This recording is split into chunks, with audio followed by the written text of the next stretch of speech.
Welcome back to Nasdaq Trade Talks. I'm your host, Jill Malandrino, Global Markets Reporter at Nasdaq. We're coming to you live from the Quandl Data Conference in New York City.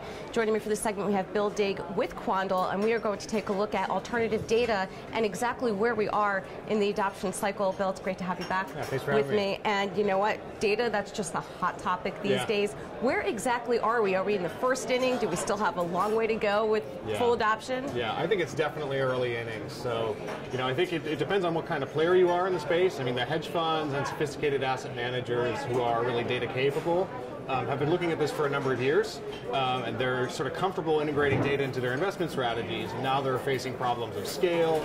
How do we get more data in faster? How do we start to be smarter about how we leverage technology and infrastructure?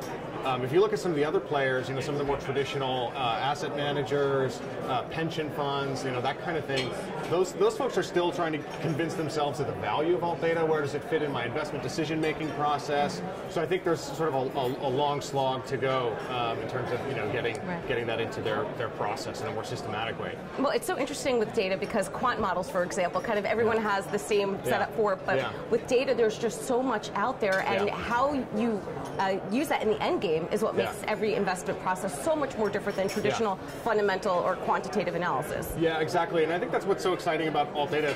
The challenge is that you have data from all over the world, as disparate formats and different types, and speaking to different economic activity, but once you get it in and structure it, it's not always, you don't always come to the same conclusion. Even if you structure it in the same way and put it through the same process, two different investors with two different styles can have different economic sort of understanding of that data and what does it mean and what does it suggest for how I should invest my money over my strategies. So, it's definitely interesting to see the different rates of adoption and different approaches that are being taken now. All right, and to wrap up here, what are some of the key themes that you're getting from the panels today? I think it's the infrastructure one. I think, folks are really starting to think about, okay, we get it, we get alt data, how do we start to systematize and leverage this in a more scalable, more systematic way?